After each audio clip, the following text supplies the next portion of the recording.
아침 주님의 은혜가 우리 모든 성도들과 함께하기를 간절히 바랍니다. 아멘. 출애굽기 20장 후반부는 제사제도에 대해서 또 성소에 대해서 그 이야기가 나옵니다. 그래서 오늘은 그 제사 제도에 대해서 좀 살펴보고자 합니다. 제사 드리는 방법은 이렇게 5가지가 있습니다. 이 전제와 관제는 같은 건데 이제 그 표현 방법이 좀 다르고요. 그래서 이 제사 방법은 이제 화제는 불로 태우는 것을 가리킵니다. 그래서 번제, 소제, 화목제, 속죄제, 속건제를 다 이 화제물로 이렇게 했어요. 그래서 양이나 또 염소나 비둘기나 또 소제에 쓰이는 밀가루나 기름, 유황 이런 것들을 이렇게 태워서 하나님께 드리는 그런 제사 제도가 있고요. 이 거제는 이렇게 들어서 드리는 것을 의미합니다. 그래서 이것은 이렇게 들어 올려서 하나님께 드리는 그런 제물들을 이렇게 하는 것이고요. 그 다음에 이제 요제는 흔들어서 드리는 것입니다. 그래서 그 소제 같은 그런 번제나 화목제나 소제 등과 같은 제사의 종류와는 다르게 이런 행위는 하나님께 바쳤던 것을 다시금 자신의 양식으로 되받는 것을 의미하는 그런 의식이었다고 이렇게 합니다. 그래서 요제는 하나님께 제사를 드릴 때 흔들어 드리는 의식이고요. 그 다음에 전제, 관제 이 2가지는 같은 것인데 그 기름을 붓든지 그다음에 포도주를 붓는 그런 의식을 이렇게 말합니다. 그래서 제사 드릴 때 이렇게 붓는 의식들을 이렇게 합니다. 그래서 하나님께 제사를 드리는 것은 크게 4가지 방법으로 이렇게 했다는 것을 우리는 알 수 있는데요. 이 제사 방법이 이 제물에 따라서 또 의미에 따라서 이렇게 달랐습니다. 그 다음에 제사의 종류는 5가지가 있습니다. 제사는 첫째는 뭐냐면 번제, 태우는 것입니다. 그래서 이것은 태우는데 하나님께 올라간다, 이렇게 제물로 하나님께 올라간다라는 그런 의미가 있습니다. 그래서 매일 드리는 제사가 이 상번제로 이렇게 하는 것입니다. 그래서 제물을 태워서 하나님께 드리는 그런 제사고요. 이것은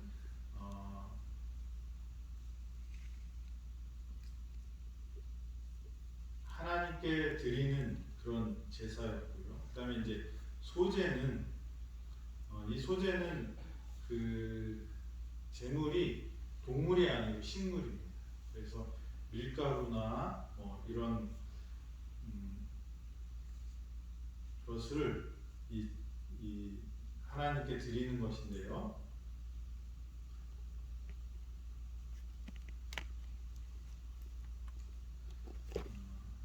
곡식 같은 것을 하나님께로 드리는 것이고 이것은 히브리어는 민하라고 하면서 하나님의 은혜에 감사하면서 드리는 제사를 말합니다.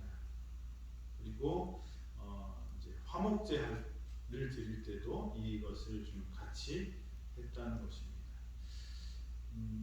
그리고 소제에는 누룩이나 꿀을 사용하는 것이 금지되었고, 그래서 그런 특별한 방법으로 드렸다는 것을 알 수 있습니다. 그 다음에 이제 화목제가 있는데요. 화목제는 하나님과 인간의 평화를 얻도록 드리는 제사였고요.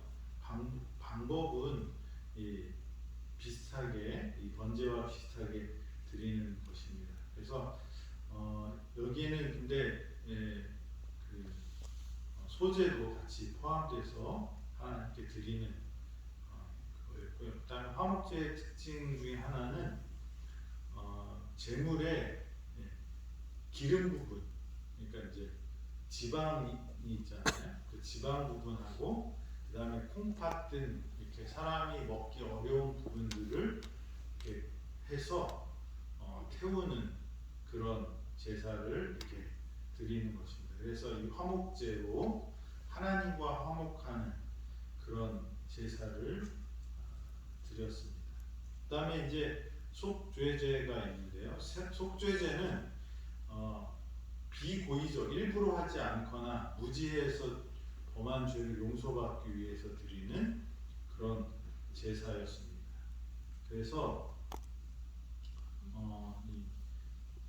집단적으로 드리는 그런 것도 했고 개인적으로도 이렇게 드려졌고요.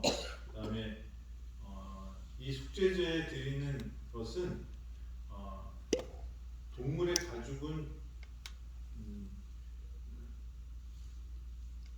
가죽을 포함한 나머지 부분은 이렇게 밖에서 사르고요. 번제를 드릴 때는 희생 동물의 그 번제 제사장이 그 가죽을 가져갔지만 이 속죄제 때에 사르는 그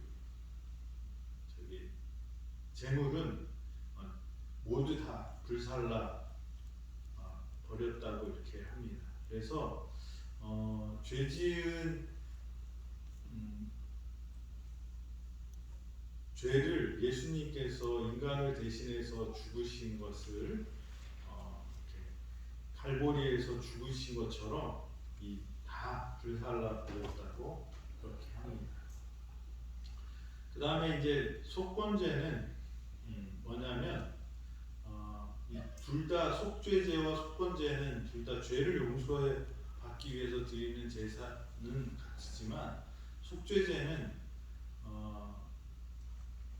하나님의 계명에 나타난 죄에 대해서 하는 것이고, 이 속건죄는 성물에 대한, 그러니까 어떤 물건에 대한 잘못, 그 다음에 이웃의 물건을 유탈한 경우와 같이 인간이 인간의 죄를 속하기 위해서 드렸던 것이 속건죄입니다.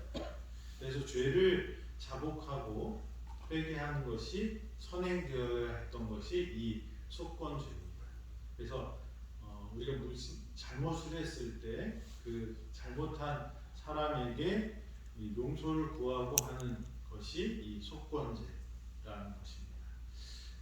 이렇게 제사의 방법, 제사의 종류가 이렇게 많이 있잖아요. 우리는 뭐 제사 보면 하나로 생각하지만 이렇게 여러 방법과 여러 제물과 여러 목적을 가지고 제사를 드렸습니다. 근데 이 제사에 드리는 것의 가장 중요한 핵심은 뭘까요? 제사는 하나님과 우리와를 어떻게 해요? 연결시켜주는 의식이다. 근데 이 하나님과 우리와를 다시 연결시키는 그 과정 중에 필요한 것이 있다는데 그게 뭐냐면 제물이라는 거예요. 그러니까 죄의 싹은 뭐예요? 사망이에요. 그래서 죄를 지으면 죽어야 되는데 우리가 죽지 않으려면 죄값을 치러야 되는 것입니다. 그 죄값을 치르는 것이 제물이었던 것이죠. 그래서 우리가 하나님께 이렇게 가려면 과거 예수님 오시기 전에는 이 제사 제도를 통해서 하나님과 우리가 연결되는 것처럼 이제 우리가 근데 그 모든 제사 제도는 뭘 상징하는 거예요? 하나님과 우리와의 관계를 회복시키는 그 방법과 절차를 우리에게 알려주시는 거죠. 실제는 뭐냐? 예수 그리스도라는 것입니다. 그래서 이 제사제도, 성소제도를 통하여 하나님께서는 우리의 죄를 어떻게 처리하시고 우리를 어떻게 구원하실까를 알려주셨습니다. 근데 제사를 드릴 때 제사의 방법이 한 가지가 아니고 여러 가지, 그리고 제사의 종류도 한 가지가 아니고 5가지나 됩니다. 근데 그것들이 이렇게 다른 것은 제가 이제 이 제사제도를 생각하면서 왜 하나님은 한 가지만 안 가르쳐 주시고 이 제사의 방법은 4가지로 알려주시고 또 이 제사의 종류는 5가지나 주셨을까? 우리가 하나님께 가는 그 길이 다르다는 거예요. 그러니까 우리는 하나님을 이해하고 하나님을 경험하는 것이 내가 알고 내가 아는 그 방법 하나가 전체라고 생각할 때가 많아요. 그래서 그 길이 아니면 다 뭐라고 해요? 잘못됐다고 생각할 경우가 많이 있습니다. 그런데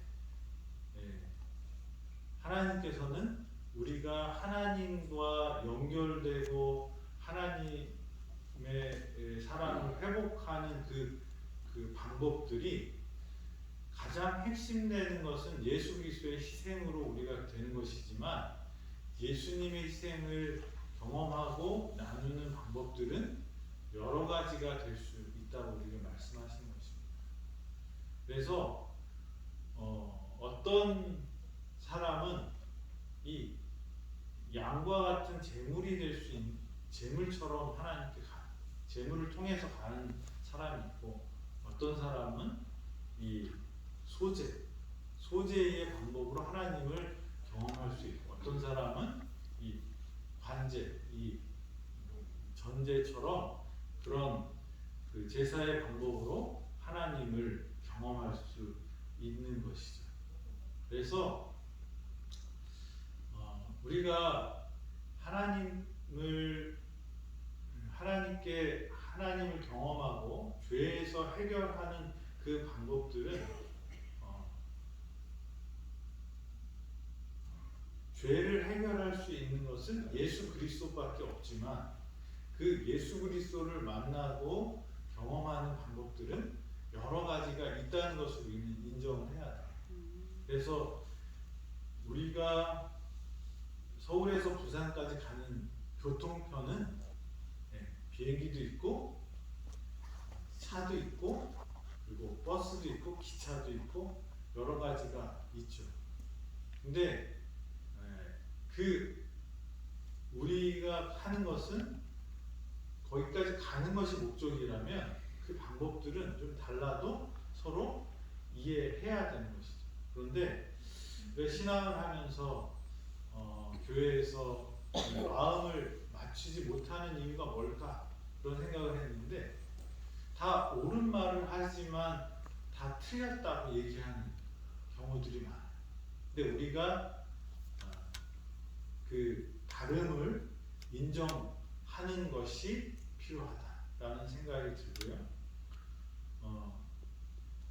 그리고 이 제사의 핵심은 하나님께서 우리와의 상인과 우리의 죄를 해결하시는 그 방법인데 그 하나님과의 관계를 회복하고 또 죄의 문제를 해결하는 방법의 핵심은 예수 그리스도라는 거죠. 그래서 중요한 그 핵심은 예수 그리스도를 통하여 우리가 그 일들을 해결하는 것이라는 것을 잊지 말아야 되는 거죠. 제사를 드리는 그 것들이 내가 제물을 가지고 가는 것이지만 그 내 죄를 해결하는 것이 그 제물이 그 내 죄를 대신 지고 그렇게 희생되는 것이죠. 그래서 이 제사를 통하여 예수님께서는 우리를 하나님과 화해시키고 우리의 죄를 해결시키려고 하신다는 사실을 잊지 말아야 할 것입니다. 그리고 이 제사의 절차를 좀 살펴보겠습니다. 제사를 드리려면 먼저 그 제물을 어떻게 해요? 끌고 와야 돼요. 그리고 거기에다가 안수를 하고 그 양을 어떻게 해요? 죽이는 일을 해야 합니다. 그리고 그 피를 이렇게 처리하는데 이때 이제 피를 받아서 뿔에 바르고 어디 휘장에 뿌리고 뭐 이런 것들을 제사장이 하고 그 다음에 그 제물을 불태웁니다. 거기서 그 제사에 따라서 제사의 목적에 따라서 어떻게 하냐면 그 제물들을 어떤 제사는 전체를 번제 같은 건 전체를 다 태우고요. 그 다음에 어떤 제사들은 화목제 같은 경우는 기름과 콩팥 같은 내장만 불태우고 나머지는 이렇게 돌려주고 이런 일들을 하고 어떤 제사 같은 경우는 다 가져가서 밖에서 불태워 버리는 그렇게 여러 가지 제사를 이렇게 하게 됩니다. 이 제사를 통하여 하나님께서는 저와 여러분들에게 이 죄의 처리하는 방법과 목적과 의미들을 이렇게 알려주셨다고 생각이 됩니다. 그래서 우리가 살아가면서 번제를 드릴 때가 있고 속죄제를 드릴 때가 있고 속건제를 드릴 때가 있고 화목제를 드릴 때가 있는데 그 방법과 절차들 안에 우리가 죄를 어떻게 처리해야 되는지를 말씀하고 계시다고 저는 생각이 됩니다. 그래서 화목제 같은 경우는 제물을 불태우는 부분이 어느 부분이냐면 사람이 안 먹는 부분이에요. 그죠? 이 내장과 기름을 태웁니다. 그리고 그 고기는 가져가서 어떻게 하냐면 같이 먹는 같이 먹어서 이 화합을 다지는 거죠. 하나님과의 그 화합과 사람과의 화합을 이 제사를 통하여 이루는 것입니다.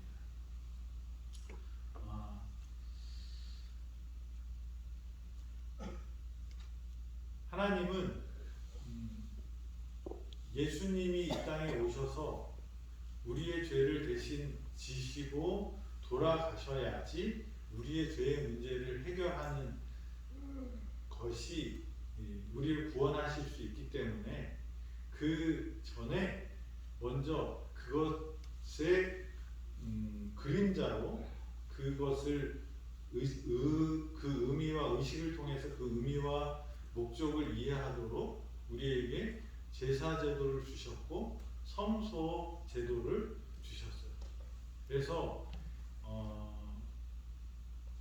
저와 여러분들이 하나님께 가는 그 길에 그 죄를 처리하고 해결하는 그 길들을 이 제사 제도와 성소 제도를 통해서 우리에게 주셨는데 우리가 이것을 잘 이해하고 우리가 서로 함께 그 하나님의 뜻을 이루게 되기를 바랍니다.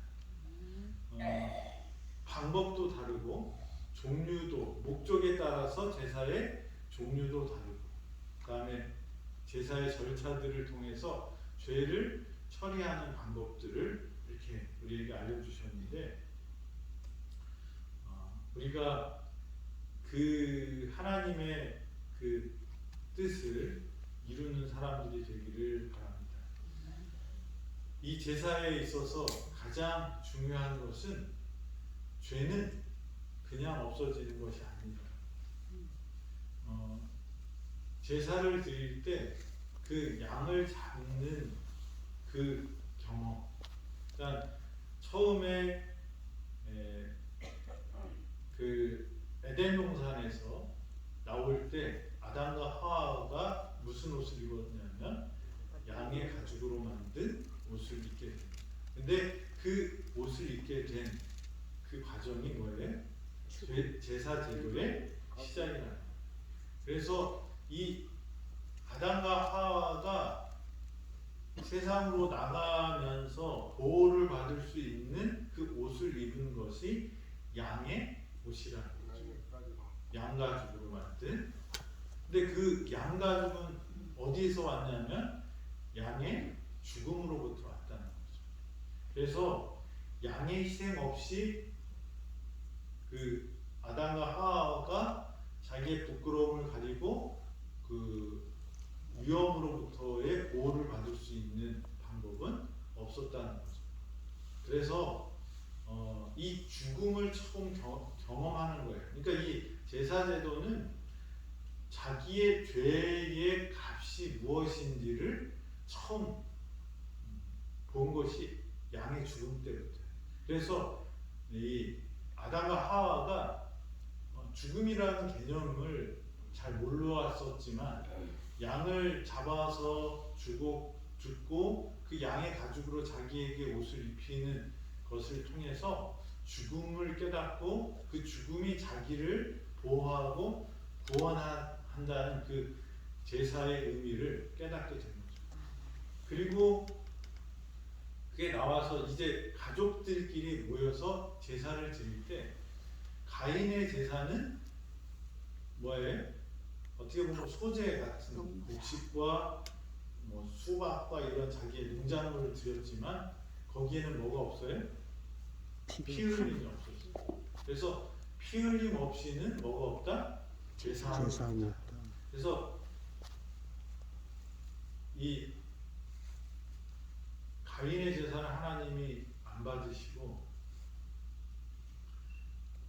그 제사를 이 어린 양의 죽음의 그 피만 하나님께서 제사를 받으셨을 때 이 제사를 통하여 하나님께서는 계속 사람들이 그 제사를 드릴 때마다 생각나게 하는 것은 뭘까요?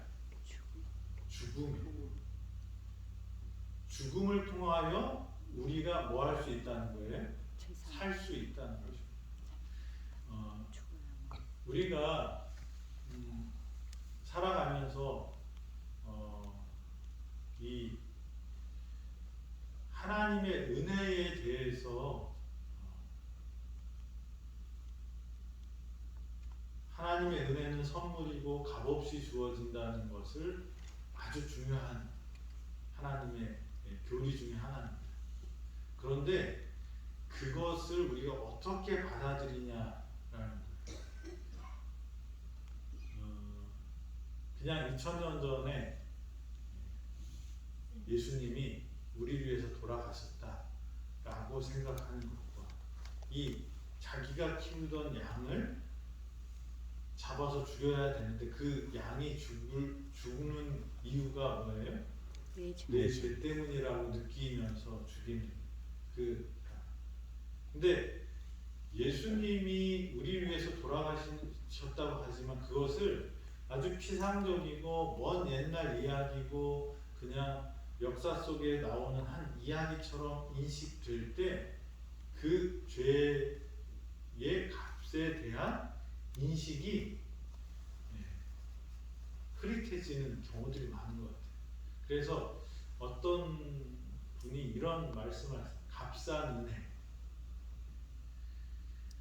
우리가 구원받을 수 있는 것은 생명으로 피로 그것을 갚았는데 우리는 그 생명을 하찮게 여긴다. 그래서 은혜를 아주 값없이 여기는 경향이 있다는 거죠. 그래서 그렇게 표현해서 값싼 은혜. 근데 사실 하나님이 우리에게 주신 생명은 절대로 값싼 것이 아니라는 거죠.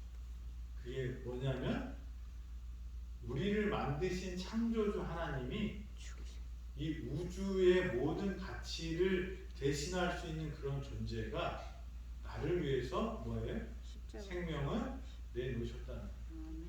이스라엘 백성들이 그 양을 잡으면서 모르겠어요. 처음에는 그게 마음에 많이 찔림이 왔다가 이게 해마다 또 죄 지을 때마다 양을 잡으면서 자기들의 마음이 이렇게 무뎌졌는지 모르겠지만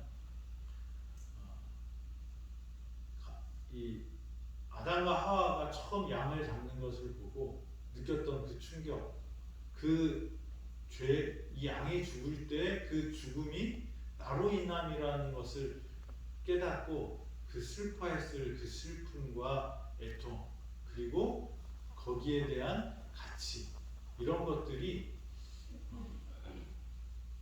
지금도 우리에게 필요한 것인데 우리는 그게 일상이 되고 그냥 아니야, 그냥 수천만 명 중에 수억 명 중에 내가 죽는 거, 내가 나를 대신해서 죽는 것은 여러 사람들을 위해서 예수님이 죽으셨기 때문에 나 하나쯤이야 뭐 별 상관없어, 이렇게 생각할 수 있다는 거죠. 근데 그게 아니고 우리가 묵상하고 생각해야 될 것은 그 양이 나랑 상관없는 양이 아니고 나를 위해서 대신 죽는 양이고 내가 그 양 때문에 살 수 있다라는 것을 느꼈던 것처럼 이 제사를 통하여 우리가 그것을 깨달아야 됩니다. 하나님의 은혜가 값없이 값을 매길 수 없을 만큼 큰 은혜인데 그것을 값없이 만드는 그런 것은 뭐냐? 우리가 예수님의 희생을 피상적으로 생각하고 그리고 이 제사 이런 그 예수 그리스도의 희생이 우리를 위해서 돌아가신 것들에 대해서 우리가 무감각해지는 것이라고 생각이 듭니다. 그래서 저와 여러분들이 이 제사의 여러 방법들, 제사의 종류들, 제사의 절차들, 이 모든 것은 포커스가 어디로 가냐면 예수 그리스도의 희생으로 간다는 것을 기억하시고 그것이 우리를 구원하는 하나님의 계획이고 방법이었다는 것을 기억하시고 또 저와 여러분들이 그런 예수 그리스도의 희생을 값 없이 만드는 사람이 아니라 그 귀한 것들이 의미 있고 가치 있게 만들 수 있는 그런 자세로 살아가게 되기를 간절히 바랍니다. 예수님의 희생을 가치 없이 만드는 것은 저와 여러분들이 어떻게 사느냐에 따라서 달라진다고 생각이 됩니다. 저와 여러분들이 예수 그리스도 우리의 하나님이 우리를 위하여 대신 희생되신 그 제물이 되신 것들 때문에 우리가 다시 살게 되었을 때 그 우리의 삶이 같이 있으려면 어떻게 돼야 돼요? 그런 가치와 의미를 가지고 살아야 돼요. 그래서 저와 여러분들이 예수님의 희생으로 사는 사람, 그래서 그 가치를 이루는 또 그 예수 그리스도의 정신을 나누는 삶이 되어서 우리의 삶이 하나님께 온전히 드려지는 그런 삶이 되기를 간절히 바랍니다. 기도하겠습니다. 하나님, 제사의 종류도 많고 방법도 여러 가지가 있지만은 이 모든 것이 예수 그리스도의 희생으로 우리가 구원받는 길을 우리에게 보여주심을 저희 보았습니다. 아버지, 내 방법만 고집하는 사람이 아니라 예수님께 가는 여러 방법이 있음을 인정하고 또 그 서로 돕고 화목하는 저희 되도록 인도하여 주시고 예수 그리스도의 희생이 우리를 살렸다는 것을 잊지 않고 그 희생 시스템이 헛되지 않고 가치 없이 만드는 것이 아니라 그 우리 대신 돌아가신 예수 그리스도의 희생을 의미와 또 그 뜻을 기리고 그것을 하나님의 뜻을 이루는 삶을 살 수 있도록 저희와 함께하여 주셔서 예수님이 얼마나 귀중한지를 우리의 삶을 통하여 드러내는 그런 예배자 되도록 주님 인도하여 주시옵소서. 아멘. 오늘 하루도 주님 안에서 은혜 받고 치유함을 받고 회복함을 받고 화목하는 주님의 평안 안에 사는 우리 모두가 되기를 예수 그리스도의 이름으로 기도드립니다. 아멘.